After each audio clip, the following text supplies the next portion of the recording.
Welcome back, listeners, to another installment of our podcast series. I'm your host, Matteo, navigating you through the brains behind the marketing magic here at Pronto. Now, if you're a fan of impressive output and strategic genius, you're in for a real treat today. I'm thrilled to be sitting down with Justin, our marketing communications manager. Welcome to the show, Justin. Yeah, thanks, Matteo, for having me. Yeah, excited to get started here. Awesome. So let's get right into the meat of our call today. With AI reshaping the content marketing landscape, the bar has been pushed even higher to create engaging content that stands out from competitors and makes an impact on our audience. In this episode, we are going to discuss how to develop effective content plans, from researching ideas to creating a working calendar for content marketing success. So, Justin, your impressive strategic output is something that many of our listeners and I personally look up to. When you kick off a new campaign, what do you consider as the starting points for any content marketing strategy? Well, first off, yeah, thanks, Matteo, for that intro, and thanks for declaring me as a strategic genius. I'm, always looking to evolve professionally, but yeah, when starting, a content marketing strategy, independent of AI and all those things, and we'll get to that stuff later. It's just getting right to the basics and really trying to understand what are the goals of your business. Now, I know that sounds very obvious, but I think it really requires the dedicated time and thought energy into really nailing this down. And this isn't about nailing it down individually or personally as a content marketing strategist or producer. It's about consulting with your entire marketing team and ideally even your CEO or managing director and just um, you know just put forth an effort to have everybody on the same page and to make sure that the business goals are clear. I think that's a very crucial first step that I think everybody just kind of can sometimes assume that they know what the goals are, but to really put the thought forward to articulate what those business goals are is a good way to carve a path towards the strategy. And Matteo, if you don't mind, I have some other points as well, but feel free to Go ahead. jump in with any Yeah. follow up questions. But No, obviously, it seems like being thorough from the onset seems to be critical to the eventual success of the campaign. Obviously, so I'm really curious to hear more about how you approach this stage of the of the planning of the campaign. yeah, and I think the next thing is just again, it's going to sound obvious, but it's just really trying to identify who the target audience is. And I mean, of course, knowing who you're speaking to, helps tailor the content to your needs as a business, but also the needs and interests of the audience. For most business, it's likely that you know who your target audience is, but it's really crucial to dig as deep as possible into that audience and really try to identify what the core problems are. Um, when you dig deeper, you'll also start to think about different stages that target audience might be in as they interact with your content and your business. What's going to get them in the door? What's going to keep them interested? What's going to get them to actually consider your solution seriously? And finally, what's going to push them over the goal line? Like, you have to think about all of these stages, and you need to account for all these stages from a content perspective. And if you do that well, it'll squeeze as much juice as you can from new and existing audiences for your business.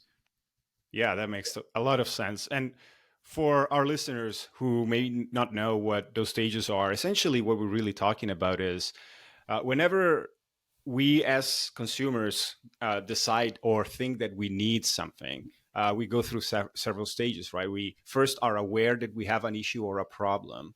And so that's one stage. And for that particular stage, we may want to create certain type of content. Then we have a consideration stage where we have already defined the problem and we have maybe already identified a few solutions. And now the consideration stage is really a place and a point of the buying cycle where we are trying to give as much information about what could be the benefits of such a solution or service or product. And then we have the decision stage. And there is where we are really trying to, hammer down and bring home that potential customer with case studies, with proof that that product, service, or solution can really benefit them and help them solve the issue, the challenge that they're trying to overcome.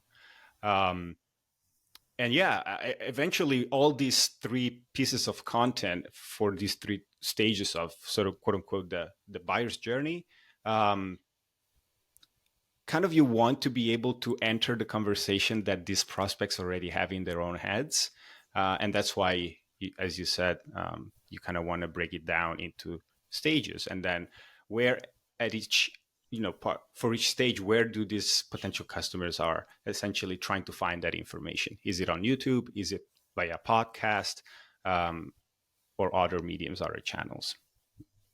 Yeah, Perfect. that's Yeah. perfectly said. And I think that's where the strategy really comes into place here is that the strategy is really trying to not only create that content, but to do it in a way where there are seamless transitions to kind of lead that, customer, prospect, client through a journey that is not fragmented, that kind of all speaks the same language in a way. And I think that's where the strategy comes into play.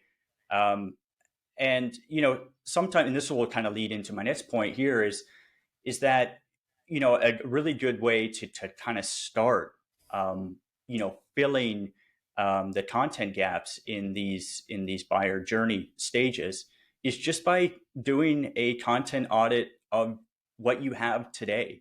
If you're a mature company that's been around for a little while, chances are you've written a lot of content over the years. And just reviewing the existing content really helps to identify what can be used, what's working, what's not. And, it really kind of highlights the gaps that you need to fill. So you can really identify what those kind of priority pieces of content are. When I started working at Pronto, this was, my first big task that I took on myself. I had the privilege of, carving out my own path in terms of content marketing strategy. And I got to be honest, Matteo, at first it felt like an overwhelming task until I conducted an internal content audit. You know, when I was able to get it all in a spreadsheet, I was really able to kind of see the lay of the land and really get the picture of what Pronto was about. And you know what? Like very quickly after that, the ideas started flowing. The content audit was like a yellow highlighter that was kind of saying like, you need to do this, we need this. And yeah, I saw new opportunities and ideas that I could bring to the table after that task. Um, and beyond that, like from a strategy standpoint, like it's also good to consider kind of what channels a company is using and what channels you're not using to identify opportunities to reach new audiences. And by doing a content audit, you can kind of see what channels have been kind of maturely built and what channels have got no attention at all. So it's a really good way to, yeah, like I say, see the full lay of the land and get a full picture on what you're dealing with today. And, to kind of circle back on my first 2 points, by identifying the business goals, identifying the target audience and the different stages that you want to hit, and reviewing your content, you do all these three things well, the picture starts to paint itself a little bit, which is really, kind of half the battle. And then, once you kind of get the picture, you can kind of refine it with your marketing team and with the company team at large to really get a content strategy that everybody can get behind. Yeah, that's a great kickoff strategy for sure. Now, you've got a knack for producing content both that aligns with our brand and that resonates with our audience. So, could you maybe walk us through how you identify and research this new content ideas and topics? Yeah, sure. It's a good question and a timely one at that. You know, okay, I'll start off with this. The first point is just kind of looking at customer feedback and considering like frequently asked questions. And you can kind of work with your sales team to really kind of identify what those frequently asked questions are. This seems so obvious, but gosh, like when you're bogged down in the day to day, it's so easy to forget this. And lately, I've made a huge effort in considering customer feedback and FAQs when I'm coming up with not just strategies, but actual respective pieces of content.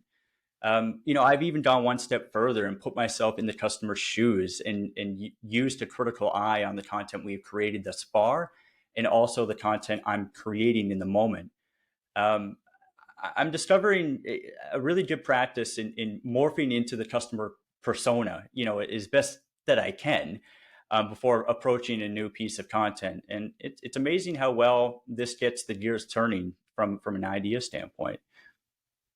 Yeah, I like the idea of listening to your existing customers. If there's anything really that our audience should take away from this call, maybe this is one of the golden nuggets that we always sort of recommend. As a company, if you want to outsource your sort of content writing, content creation to an agency, you can do that. But the agency can sort of enter your own mind just as much as you give them access to it. And so you really want to make sure that you have people that can speak to customers, and most likely those are your sales reps, but it could even be your marketing department, or it could be your technicians if you have technicians on the field, and listen to what your customers say, good and bad, and then bring all that information back to your marketing team or to your agency that you're outsourcing content writing, content creation to, and they'll be able to bring and package all of this information into a message that really resonates with the type of customers you're already working with, and most likely these are going to be the customers, the new customers that you want to work with in the future. And so by using the exact terminology that existing customers are using, it's going to be much easier for new and prospective customers whenever they land on your website or read your marketing collateral to identify and self-identify themselves, because that tone of voice and the terminology that you use is going to be resonating with them even better. That's really a really good point and a good add-on.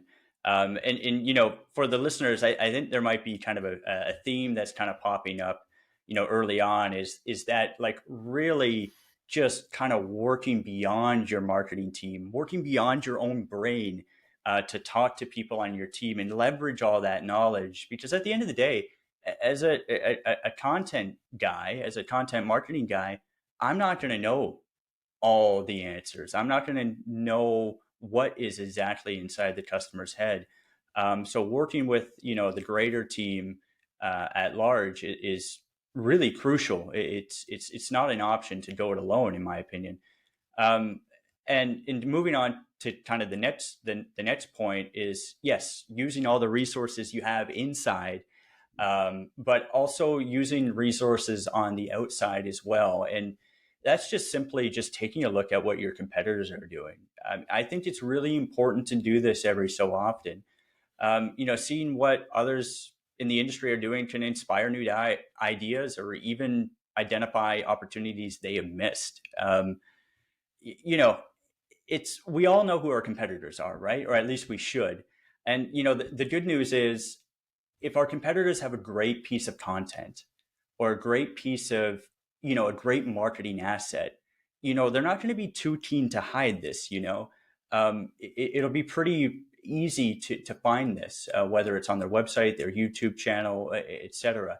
Just take a peek and see what they're doing. And read it, review it, be critical of it, and maybe you can recreate it or even better, transform it. Um, I think, again, getting kind of bogged down in the day to day, it can be easy to kind of forget to look into this. You can kind of get stuck in your own silo. But you do have to remember that our customers are looking at other options. It's not just Pronto that they're looking at other agencies. And yeah, seeing what they're doing can be a really good idea in terms of researching what the target audience wants to hear and see. Justin, what other than speaking to um, existing customers and maybe researching our competitors' websites, uh, are there any tools or resources you particularly recommend for idea generation and research? Yeah, I think another really good avenue for us that we've been doing, pretty well, I would say, over the last year and a half, 2 years, is just doing a little bit of SEO research. And I know SEO is can be a scary term for some, but it's really it doesn't have to be a nebulous factor in the search experience. If you interpret the data or you research the data correctly, it can lend a hint on what people find interesting and what's trending as well. Here at Pronto, we use a tool called Ahrefs, which is a paid tool, but this allows us to do keyword research, SEO research, to kind of understand what are some target keywords that's getting traffic that we could write content for. And this will help us, yes, create content that might rank. But I look at it another way. This also lends at what people want to read. I think the SEO algorithms are very well put together, and they're put together in a way where they prioritize content that people actually want to see.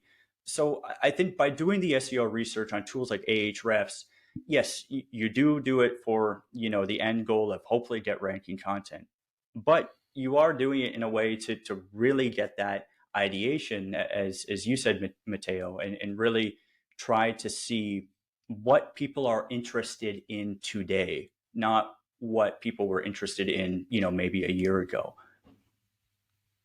Yeah, I love that. Yeah, Ahrefs is, as you said, a paid tool. There's probably more tools. You can go on Google Trends also if you Yes, kind of want that's to right. see or have an idea of what kind of topics and search phrases people around the world are typing related to the service or products that you offer, and then from there start getting more inspired and then develop new content ideas, which can be written for written content, but it can even be for audio, video, other types of content as well. Yeah, it's really fascinating to see how much thought and research goes into each piece of content that we see online, and that actually brings me to my next question. Um, you're at Pronto, you are renowned, Justin, for always having a solid plan of action for the content calendar. What key elements do you consider when creating this working content calendar, and why are these elements essential in your opinion? It is, to be honest, it is a bit of point of pride of mine as well, because it is something that I feel like I was really able to build from the ground up when I started here just over 2 years ago. Again, having that agency to really create my own process really made it my own, right? Rather than getting something passed on that was somebody else's. So I really feel like I have ownership here. And, you know, I think there's a few things that I want to talk about in answering this question. I mean, the first thing is that when putting together a working content calendar, you really want to consider including, a different variety of content types. For Pronto, it could be a mix of blogs, direct emails to clients and prospects, videos, case studies in the case of Pronto, showcases in the case of Pronto. These cater to different audience preferences and even publishing platforms. We talked about platforms a little bit earlier. I believe it keeps the content fresh and it gives enough ammo for our sales team and big email campaigns like newsletters. I really want to emphasize that it's really important to not forget about your sales team in terms of content. They need content too to help sway leads to sale. So be sure to consult with them and account for their needs. So yeah, the first thing is just trying to kind of think about all the types of contents you can do and to make sure you include a variety to make sure that everything is covered in terms of platform needs, client needs, prospect needs, and your sales needs as well. And the second one is, maybe obvious, but important to talk about it is just, putting it in a calendar, and try to create a consistent posting schedule if you can, as much as you can anyway. Regular content updates for all audience helps keep them engaged, and internally it just helps create a more efficient process. And like for Pronto and for me, I really tried to dedicate certain days for certain things. For example, at Pronto, we send our newsletter on the second Thursday of each month. We send our educational emails to clients and prospects on Thursdays and Tuesdays, and we film our YouTube videos on the last Friday of each month. For me, this is huge. It limits the surprises and the mistakes, quite frankly. I can kind of predict the future in some ways, and it really helps me, sleep better at night. No joke. Knowing what's coming tomorrow, I think is really important when you're a content producer. You have to set deadlines, and it has to be in a calendar. Just kind of anecdotally, like for me personally, I really like to plan the month ahead before the first day of the month. And that plan isn't necessarily meant to be set in stone, but it's for me to really get a handle on what my schedule is going to look like. It allows me to get a handle on what kind of help I'm going to need so I can give the people on my marketing team and the company at large enough notice for certain projects that I need their help on. So yeah, like create a posting schedule and put it on a calendar. I think this is the only way that you're able to foster consistency and efficiency. Totally. It seems like, or having a solid content plan um, or content calendar really appears to be just as important as the content itself. It Yes. allows you to plan ahead, as you said, not to find yourself surprised or chasing yourself when content is due. How often do you think a content calendar should be updated? Yeah, that's a good question, and it's one that we've tinkered with here at Pronto for a little while. When I first started, we were really kind of doing things kind of month to month, um, and month to month was okay. It allowed us to do what I mentioned before, which was kind of plan the month ahead and make sure we hit all our deadlines. But I felt like that was a very kind of incoherent way to do things. I think I felt like we were working independently in those months. And when the next month came, it was his own independent month and project, if you will. So more recently, we've been kind of planning quarters. So quarter one, quarter two, 3 and 4, and really trying to plan the content in each of those quarters. We can kind of set our goals, we can define our themes for that quarter, and we can kind of come up with a plan that fits not just in 1 month, but in the 3 months in the quarter. That's the bird's eye view. And then when you dig deeper and get more granular, yes, that's when you get into the month to month calendar, but it is built all within the context of the 3 months, the quarter, Mm-hmm. if you will. So I think this is a bit of a work in progress at Pronto in terms of how we approach planning. And maybe in the future, maybe we'll expand it out to half the year, in terms of planning and themes like that. But right now, I feel like we've struck a good balance, planning for each quarter, um, from a bird's eye point of view.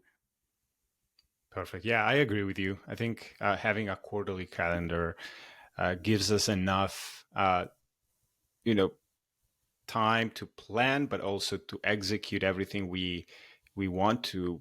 There are certain content projects that take longer than 30 days, and Yes. several times we find ourselves pushing them to the next month if we give Yeah. ourselves only a couple of weeks or 3 weeks to complete. Um, Yeah, I yeah. think that's a really good point. Yeah, it is. There are pieces of content that do take longer than a month, and also from a review standpoint, when it's time to kind of reflect on the performance of our content, how productive we were, and kind of and how it all kind of links to our to how many leads we got, and ultimately sales.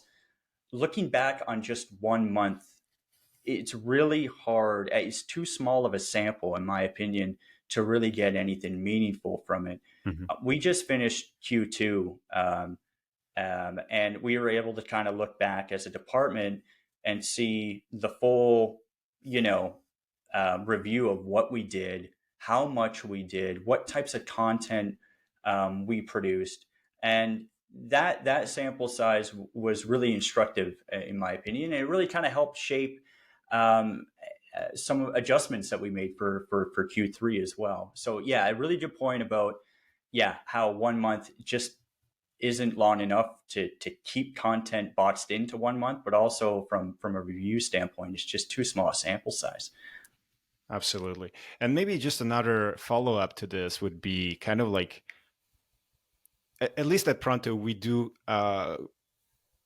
encounter unforeseen situations and we need to be Mm, flexible. Um, yes. how or what is, in your opinion, the best process for adjusting the content calendar when unexpected events occur? Well, yeah, I mean, that was my next point. So, I mean, this is a perfect follow up. Yeah, I mean, yeah, flexibility is absolutely key. I'll tell you something. I'll be completely honest. Every single month, every single quarter, and almost every single week, it's going to happen where something wants to wiggle its way into the content calendar. It's just going to Hmm. happen. It's just part of life. And lately, what I've been trying to do, with the marketing team is to just, when you're planning your month ahead, is to try not to plan it where it's bursting at the seams. Like, identify your cap, right? Reflect on what you've done on the past. Try to audit your workload, and kind of find out what your cap capacity is. And then when you plan your month ahead, you know, plan to fill 85% of that space. And in a perfect world, you'll only do that. But we don't live in a perfect world. Oftentimes, new tasks do come in. So well, I'm finding that you really have to leave the space open, for these kind of tasks. And in terms of how do you integrate it into an existing plan, well, first, you have to really consider, if you are sending out, let's say, an email series, or you have some consistent messaging, to your clients or prospects. You don't necessarily want to kind of shoehorn this thing out of left field that you feel like you need to put in. You still need to look at your whole kind of quarterly plan and still try to be strategic in where it fits, not only from a messaging standpoint, but also a timing standpoint. For example, our philosophy at Pronto is that we don't want to flood our audience with 3 or 4 emails a week. We try to cap it at a certain amount. So you still want to stagger it intelligently, and fit it in intelligently. Now, while that doesn't sound like a super efficient process, that it is kind of, manual labor to kind of really see where it fits, but it's the only way to do it intelligently, I think. It's fine that things fly into the content calendar, but in my Mhm. opinion, it's not fine for things to fly into people's inboxes, haphazardly. So yeah, just have to be really careful about how it fits.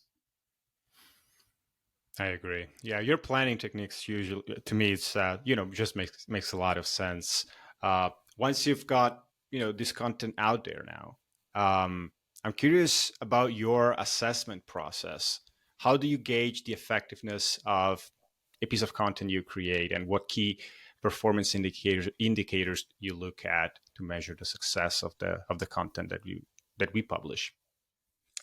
Yeah, I think like for me personally, I think this is the area that I'm really working to improve um, on. I'm prioritizing this as a professional to really find what are the key performance metrics that I can really dive into. Now, while I am working on it, I'm happy to kind of share what I've been keeping track of thus far. Um, I think for emails, I think the obvious ones are obviously opens and clicks.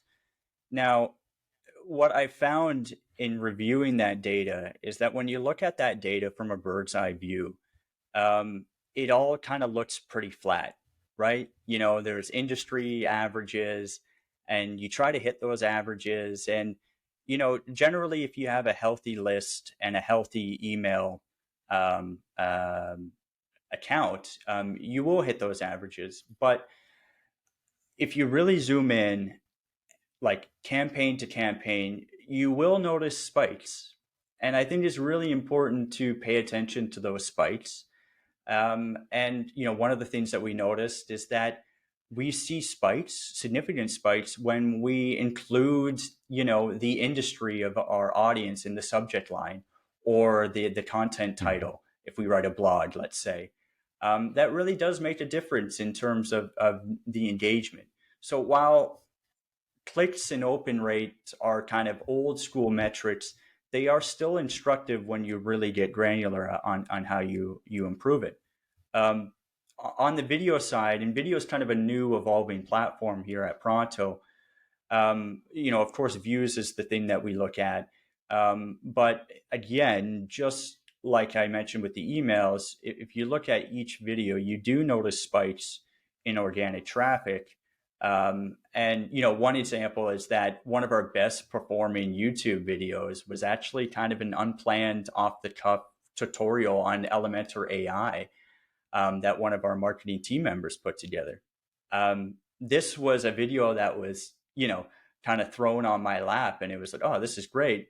I uploaded it, and I wake up the next day, and we're got dozens of views. And so, yeah, just kind of noticing that spike. So, what do we learn from that spike? Well, the spike might say that because AI was in the title of the YouTube video, which is obviously a trending topic in the world of marketing, that gave us a spike in views. Um, another another performance metric that we look at here at Pronto is just SEO performance on the content that we produce that's on our website.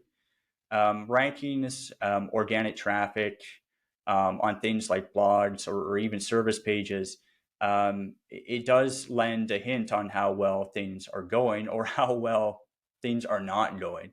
For me personally, I'm not. It's not in my day to day to look at the SEO performance, but we do have people on the team that are doing this, who do keep tabs on our SEO rankings, and knowing what's rising and falling. And believe me, both are going to happen pretty regularly. Will lend a hint on what's optimal in terms of search ranking. It's good to, if you have the time, it's good to review what's both performing and what's plummeting to identify patterns within that content that you can both lean into and avoid. Um, and the last metric that we look at, especially for our service pages, when we create new service pages, is just any conversion metrics, from submission, form submissions, downloads, or any other desired action, whatever desired action you have on your pages. can demonstrate its effectiveness or ineffectiveness. So it's a simple but important one. For example, like if your piece of content, is has really good organic traffic, but it's not, converting. That might be a hint that it might be time to review it and to rethink how the page is built. Or, if you have a really high conversion rate on any page in particular, pay attention to that. That's real data that you can glean from. But like I said, there are more things that I want to do in this area in terms of KPIs, um, in ensuring that the stuff that I put out is effective. I would say right now we are following the traditional ways, but I think the more that technologies are emerging, and the more that even AI can help, I'm looking for ways to get more granular on the data. Yeah, I agree with you. And actually, if I can follow up on your 3 points, I would say, not every piece of content necessarily is going to, or you're going to measure every piece of content against the same KPIs and metrics, because Mm. ultimately every piece of content should have a different goal. You may Yes. have top of funnel content, and for that type of content, you may want to reach, as broad of an audience as you can. And so the goal there is more awareness. And so just keeping people on the page. You don't want them to necessarily convert on that page. But then there are other pages on the site, if you're talking about website, that may want, you may want them to do something else. So instead of just educating the visitor, you may want them to leave their contact information. So in that case, you're Mhm. trying to convert someone. Um, and it could be either through a form, it could be maybe you're giving away a consultation, you're giving away a checklist, a template, an ebook, a, a white paper, whatever it can be, right? Mhm. And the same goes for YouTube videos or any kind of other medium. You can have educational YouTube videos, you can have promotional YouTube videos. And so you look at different metrics for different types of content that have different goals. Um, but I totally agree with you. I think in general, you always kind of want to have at least one KPI to attach to every piece of content that you have, because ultimately you want to know if you're reaching the KPI, if you're underperforming, or if you're overperforming and doing better than what you had set yourself to achieve with that specific piece of content. Yeah, that's right. I just think that by having a goal or something that you want to reach, like you have something to weigh everything against. And Mm-hmm. then if things are below or above, then look into it and look for the patterns. If you don't have that, magnet, or Mm-hmm.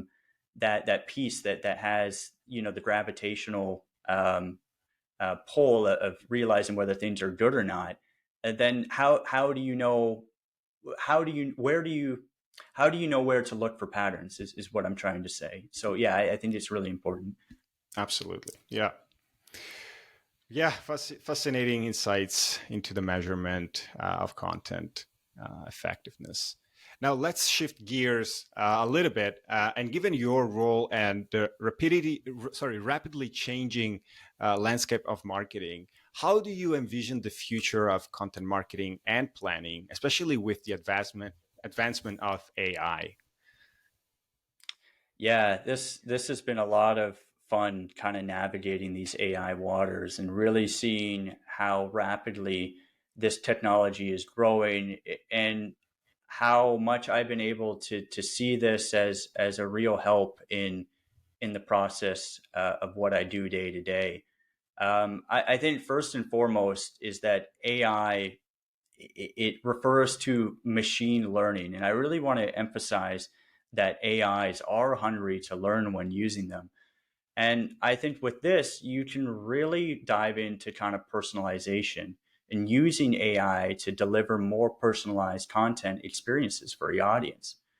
You know, with all the knowledge that you as a business owner have acquired over the days, months, and years, the conversations you have with your team, your sales team on, the type of, objections your clients have, or the types of, problems you're trying to solve for them, with all the work you put into building and revising buyer personas, you have an amazing opportunity here with AI. And I really want to emphasize this.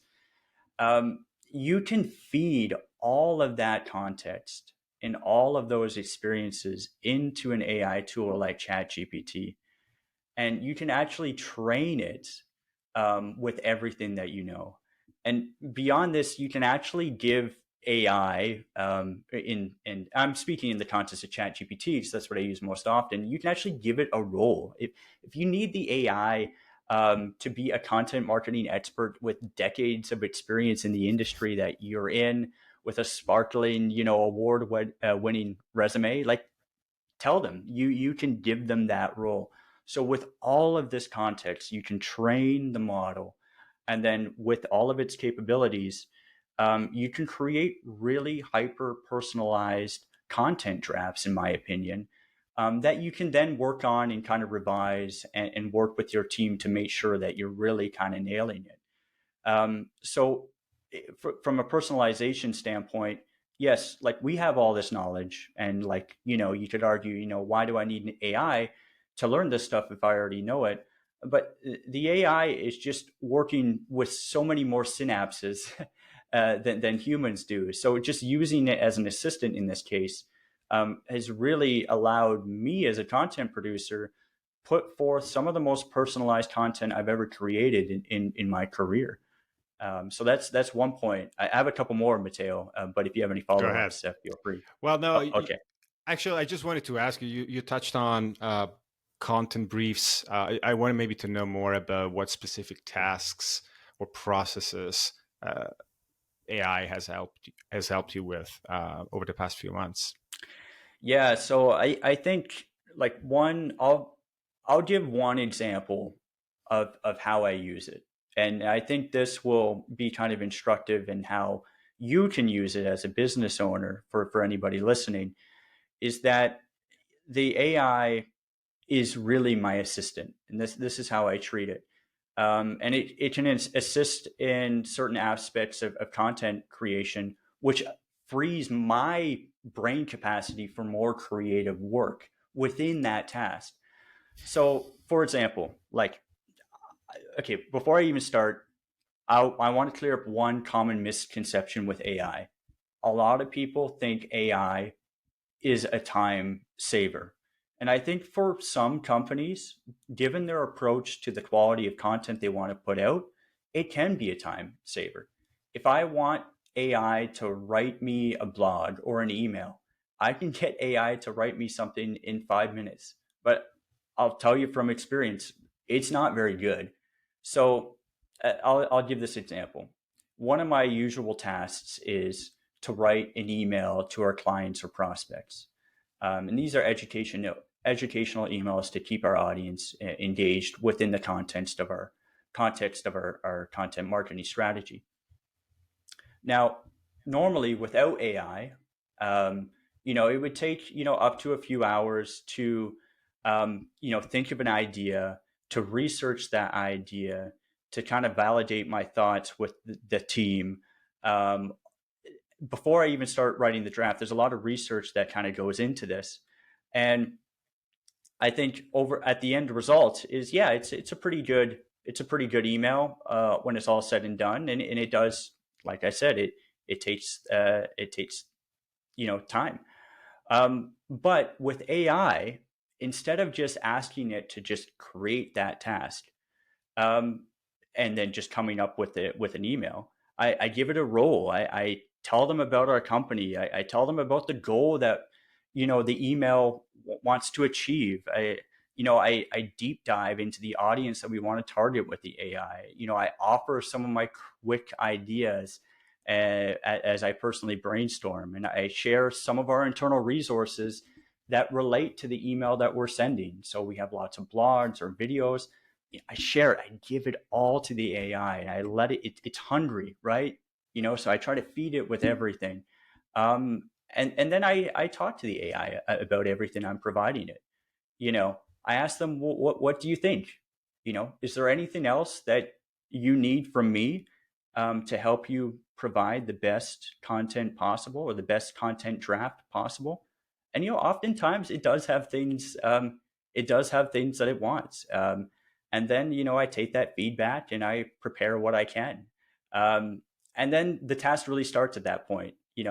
I want to get a handle on the AI's thought process, so I ask for its outline. I say, hey, given everything we talked about, what's the outline for this task? It gives me an outline.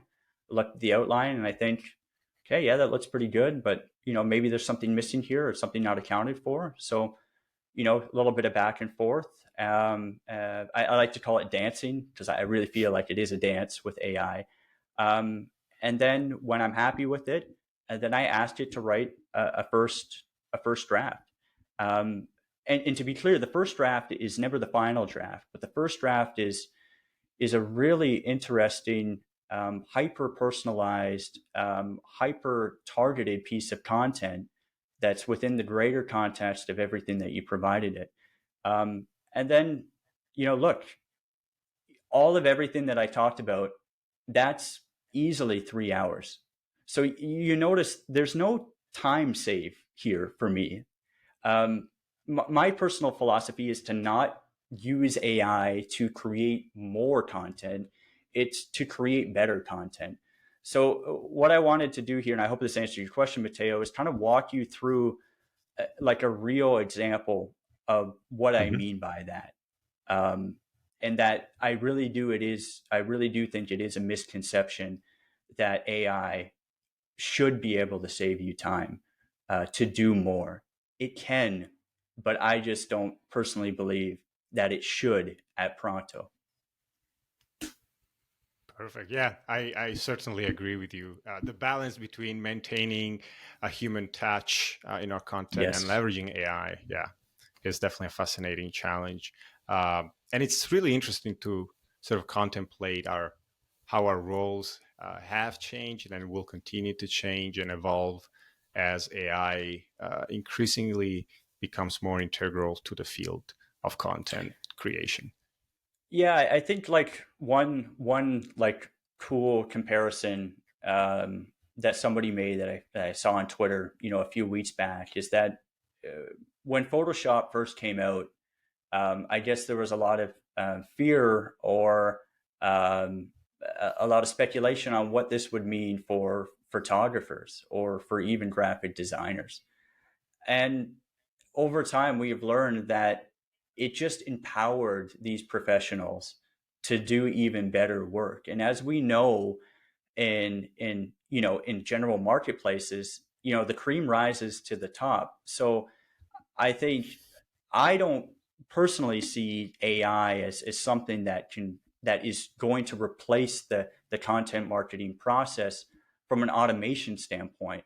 I see myself as a professional using it and being a part of the cream that rises to the top. So I thought that was a really interesting kind of anecdote comparison because I'm too young to remember when Photoshop first came out and what the conversation was around that. Yeah, no, that's a great analogy, though. Well, I think we've reached the end of our journey into the mind of Justin.